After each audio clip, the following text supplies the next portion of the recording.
Shalom Aleichem les amis, c'est Tou Bishvat, un jour extraordinaire qui n'est pas marqué dans la Torah, ni dans les Nevim et Ktuvim. Par contre, il est marqué dans le calendrier juif. Et on veut comprendre pourquoi aujourd'hui et qu'est-ce que Hachem attend de nous pendant ce jour-là. On est là pour découvrir des choses extraordinaires ensemble. Alors, tout simplement, Tou Bishvat, c'est le nouvel an des arbres. Comme vous le savez, le juif, dans la Torah, il est comparé aussi à l'arbre. Donc on a un rapport très très profond avec ce jour-là, nous les juifs. Mais quel rapport avant tout entre nous et les arbres, Ribono Shel Olam? Alors écoutez, comment un arbre il pousse et comment le juif il pousse? Parce qu'il part tout démarre d'une petite graine. Ce que tu as planté dans la terre, c'est ça qui va pousser. Et c'est la tête que ton arbre il va avoir. C'est la tête que les branches ils vont avoir. Et c'est la tête que les fruits ils vont avoir. Si tu veux avoir des oranges, tu mets une graine qui va faire pousser des oranges. Des fois on va être quelqu'un de très particulier. On a des ambitions extraordinaires. Mais on a planté la mauvaise graine. Alors, que vous ne le savez pas, on n'a pas besoin de déraciner cet arbre-là. Il faut juste ce qu'on appelle le travailler et entendre secours. Ça commence par une petite graine.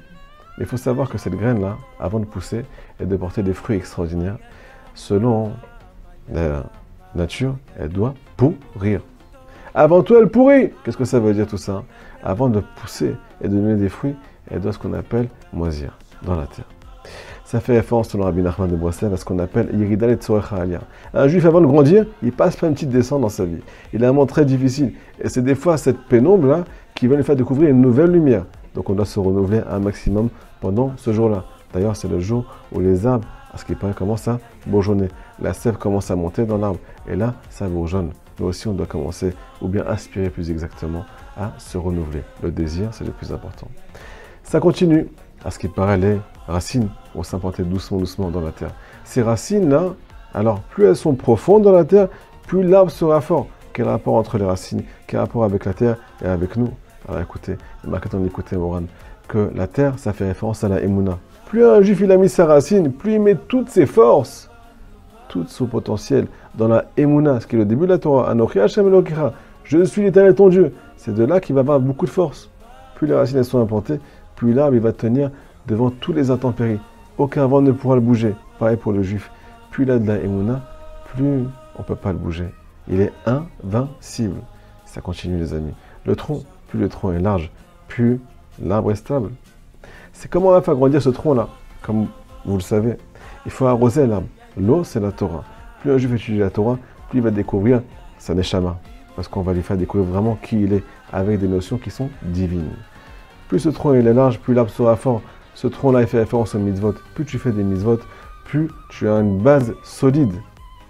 On continue. Des branches. Pourquoi des branches? Quel rapport avec nous? Alors, nous, on grandit, Baruch Hashem.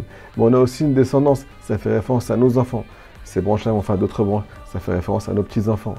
Mais rappelez-vous, tout a commencé par la graine.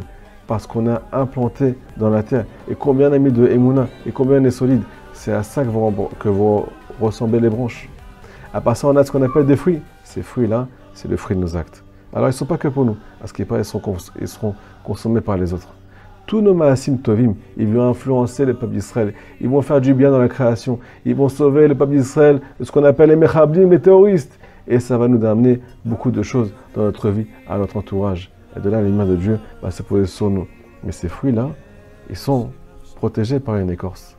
Pourquoi l'écorce? L'écorce, selon la Kabbalah, selon le Chassidut, ça fait référence au Yetzer Hara. Pourquoi le fruit? Pourquoi les bonnes actions qui sont censées être consommables, elles sont protégées par le Yetzer Hara? Par cette écorce-là. Alors, comme vous le savez, tout simplement, le Yetzer Hara est là pour nous faire avancer, pas pour nous faire tomber. Si jamais on sait le regarder, il faut l'utiliser pour grandir et pas pour s'éloigner de Dieu. Si j'ai une midara, un mauvais comportement en moi, ou bien des désirs qui sont interdits, je dois utiliser ça pour prier. Ça doit me rapprocher de Dieu. Au lieu de fuir vers le mal, fuir vers un Kadosh Baruch Hu, lui demander de l'aide, faire il les doutes au maximum. Voilà les amis, Chazak Obaou, j'espère que ce message est bien passé. Faites-le passer si vous pouvez pour aider d'autres juifs. Attachez qu'on soit rempli de pérotes, rempli de fruits, qu'on produise que du bien cette année, avec de nouvelles ambitions, un tronc solide et beaucoup de émouna. Chazak Obaou.